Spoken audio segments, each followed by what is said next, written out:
बिस्मिल्लाहिर्रहमानिर्रहीम। आज हम बात करेंगे औरतों की जो ओवरीज़ होती हैं उनमें जो पानी की थैलियाँ बन जाती हैं। मोस्टली ओबेसिटी की वजह से और एक्सरसाइज ना होने की वजह से औरतों की जो ओवरीज़ हैं उसमें जो है पानी की थैलियाँ बनना शुरू हो जाती हैं, जिनको हम पॉलीसिस्टिक ओवेरियन सिंड्रोम कहते हैं। तो मैं आज आपको उसके लिए मैं आपको ट्रीटमेंट बताऊंगा, जिसमें हम जो है वो हेरिटॉल या मायोइंस्टॉल साशे जो है वो 3 महीने आप एक रोज़ाना लें।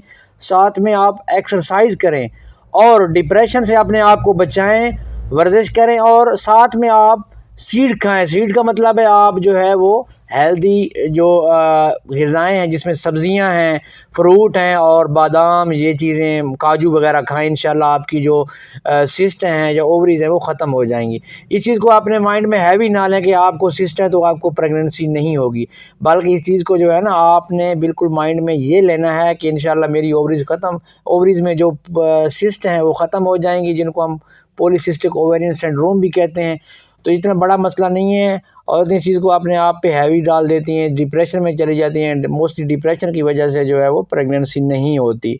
तो मोस्टली मैं आपको यही सजेस्ट करूँगा कि आप हेरिटॉल या मायोइंस्टॉल साशे वो अच्छे हैं, टीनोस्टॉल साशे, TINOSOTOL टीनोस्टॉल साशे आप एक रोज़ाना 3 महीने लें और साथ में आप एक्सरसाइज करें। और जब तक आप एक्सरसाइज करेंगी तो आपकी जो है वो जो पानी की थैलियाँ ख़त्म हो जाएंगी इंशाल्लाह, और आप हेल्दी फील करेंगी इंशाल्लाह। और आपका जो और पीरियड्स हैं वो भी ठीक हो जाएंगे, आपको प्रेगनेंसी वगैरह भी इंशाल्लाह हो जाएगी। जो फीमेल्स मैरिड हैं उनको और दूसरी जो प्रॉब्लम्स हैं काफ़ी